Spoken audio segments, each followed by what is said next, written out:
Hindi pa nagagalit. Magalang lang. Hindi magalit. Walang makapagtaas ng kamay, ano? Kasi tayo lahat nagagalit. Magalit. Nakaranas na po ba tayo na nagpapasensya ka? Yung konti-konti na lang, bibigay ka na, pero nakontrol mo pa rin. Meron din tayong ganung pagkakataon.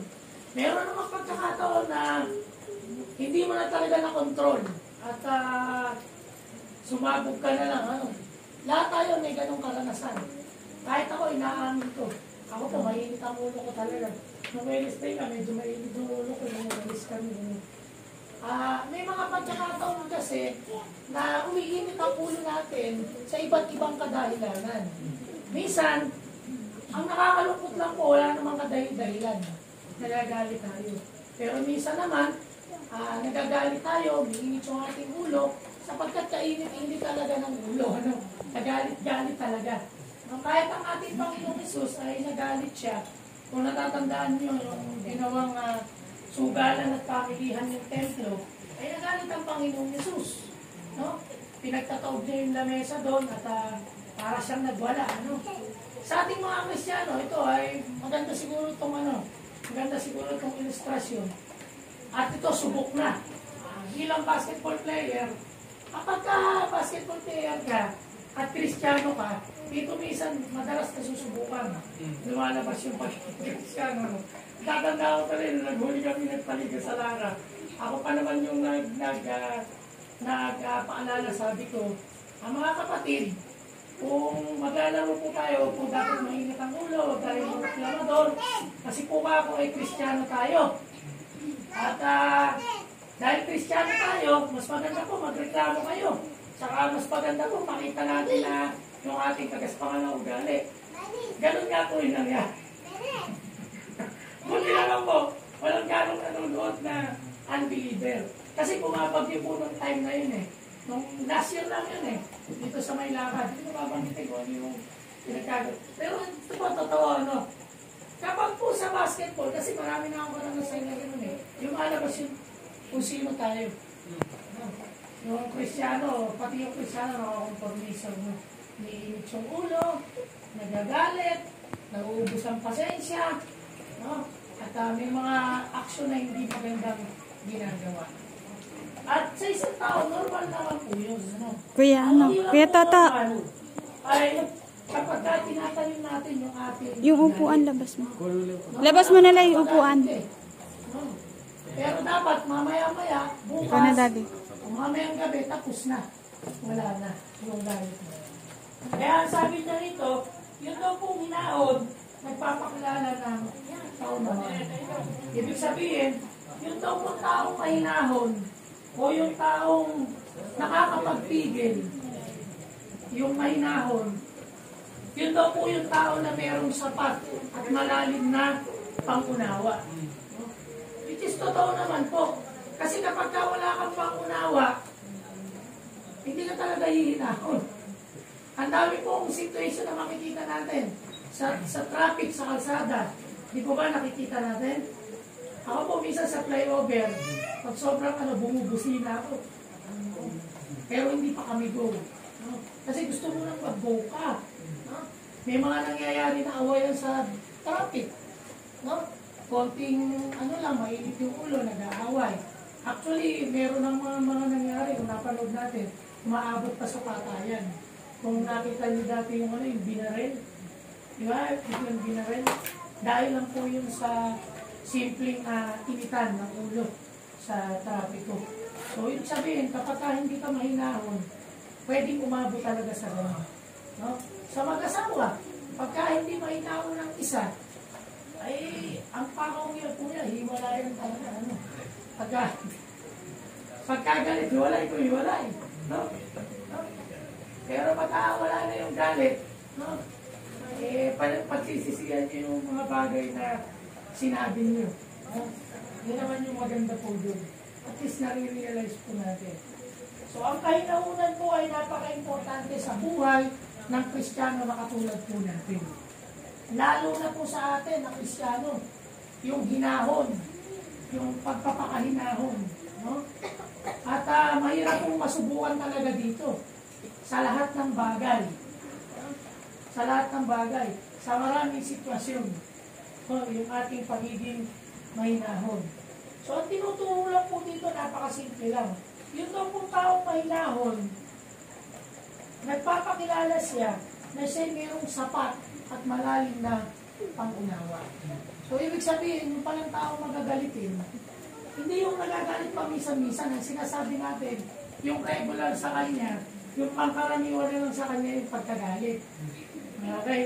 Meron po, Kumata sa atin eh. na, yung normal sa kanya yung pagkagalit. Mas mahirap po kasi yun eh. Yung normal na sa'yo. Yung pag-isip mo sa umaga. Balibag dito, balibag doon. Sipa dito, sipa doon. Dabog dito, dabog doon. Yung normal lang po sa kanya yun. Yung pagkagalit. Pero tayo po, dapat po, kung nagagalit man tayo, dapat paminsan-minsan lang. Sa salitang kanto, dapat papitik-pitik lang. Hindi palagian. Sabi nga nila, huwag natin pang-araw-arawin. Pagka pinang-araw-araw natin yung init ng ulo tsaka yung galit, eh nako, iiksi po talaga buhay natin. Magkaganyan po ang ginawa natin. Natatawa kayo, totoo po kasi yan. Pag pinag-usapan po natin ang physical, ang emosyon, connected po ang pagiging pagkagalitin. Totoo po yun. Totoo yan, kahit tanong mo sa doktor. Tatanungin ka, bakit may sakit ka sa puso? Ngayon, magagalitin ka ba? Ngayon pa ulo mo. No? Pag wala ka bang pera, nag-remote ka doon ka. Tatanungin ka. Pag gano'n po talaga, malapit-lapit tayo sa atake sa puso. Lalo na po ngayon, napakainit. Di na totoo yung menan. Kaya nurse po yan. Gagaling na kasi meron. Okay lang yan, bata yan eh. Nakakahiya po pagka matanda na yung nagkakaganyan. Pag si Tata po yung nag-iisot dyan, eh magagalit tayo. Eh bata po yan eh. Hindi natin dapat kaibisan yan, bata po yan. Dapat maintindihan natin, maunawaan natin yan. Pag matanda na, hindi ganon din po tayo, spiritually speaking, at bilang isang mananampalataya, dapat po meron tayong kahinahunan. No? Iba naman po yung tinotolerate natin yung isang bagay na mali, hindi natin pinagagalitan, hindi tayo nagagalit, magkaiba po yun. No? Dapat lang tayong magalit kapag may pagkakataon na masama at mali. Okay? Okay lang yun. Sa mga anak natin, sa mga kasama natin na gumagawa ng masama. Di ba? Sabi nga ng Bible eh, pagsabihan mo sila para hindi sila tularan ng iba at magkaroon sila ng takot. Yung sabi sa Bible eh, okay, may mga gumagawa ng mali. No? Pero sinasabi po natin dito, hindi yung sa lahat ng bagay at sa maliliit na bagay ay nagagalit tayo nang wala namang kadahilan. Hindi po magandang patotoo yun.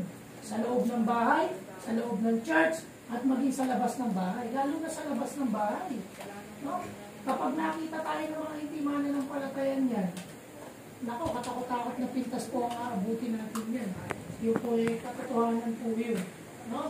Pag kumakain tayo, ito rin, na-experience namin minsan, o-order ka ng pagkain, sasabihin, 5 minutes lang daw.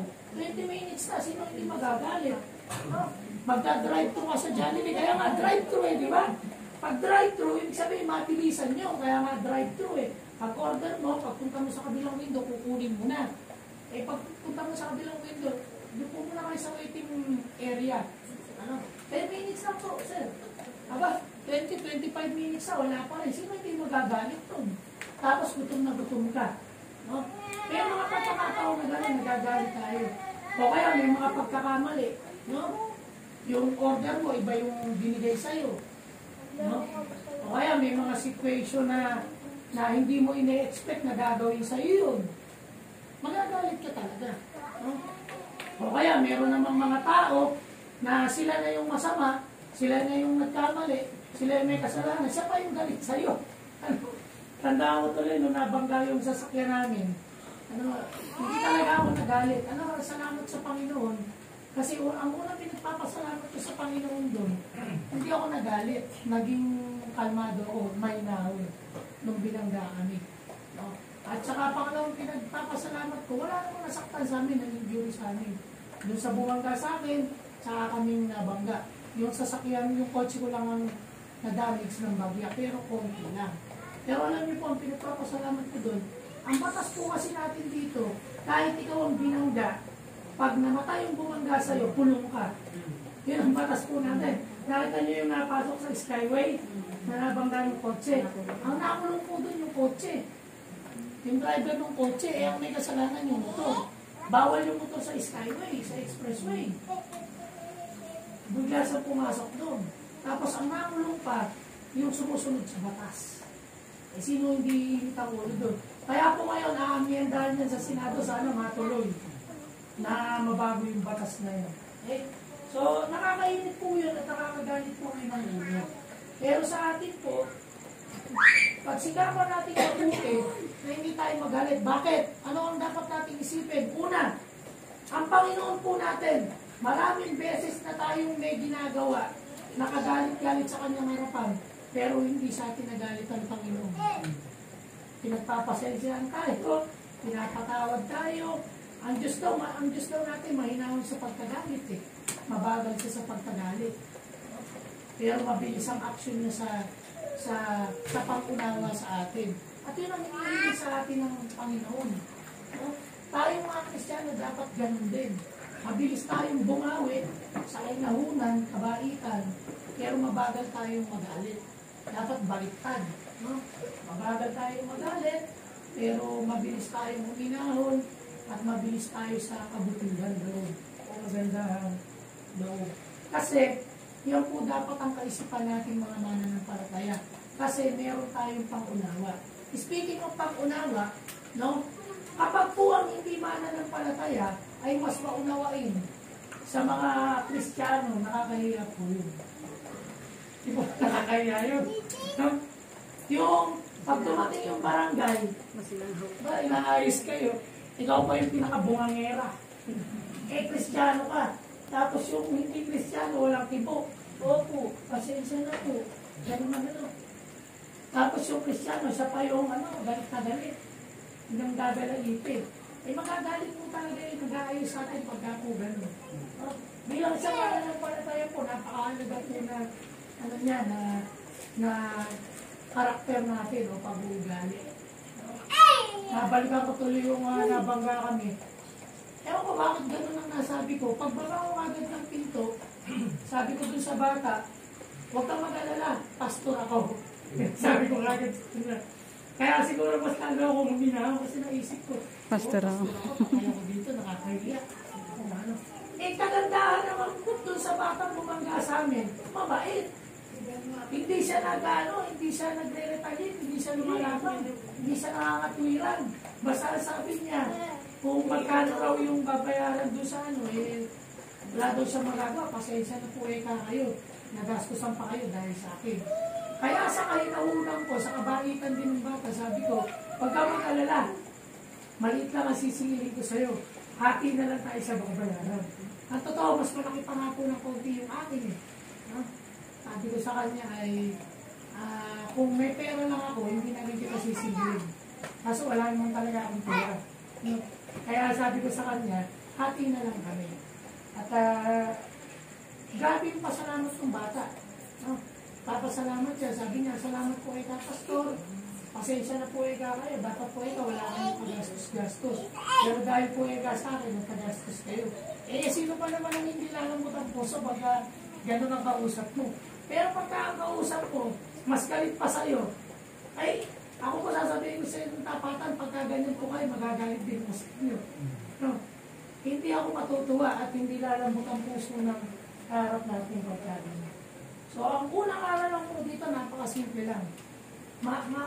Matuto tayong umunawa. Kung tayo ang Kristiyano, dapat tayo ang marunong umunawa. Tayo dapat ang unang nakakaintindi. Tayo dapat ang unang nakakaunawa. At ang salita kong hinahon, ang mga kakambal po na salita niyan, kaamuan, pagpipigil. Yan ang mga pinsan ng salita na to. Kapag ka mahinahon ka, meron kang control. Nakokontrol mo yung sarili mo, di ba? Yung naiinis ka na sa kanya. No? Pero kinokontrol mo kasi ayaw mo na magkagalit pa kayo. Kukontrolin mo na lang. Kukontrolin mo. Ano pa? nagiging maganda yung kalooban mo sa kanila. Ano? Kasi nagiging mahinahon kayo. Yun po ang mga magagandang karanasan dito sa salita nito kapag tayo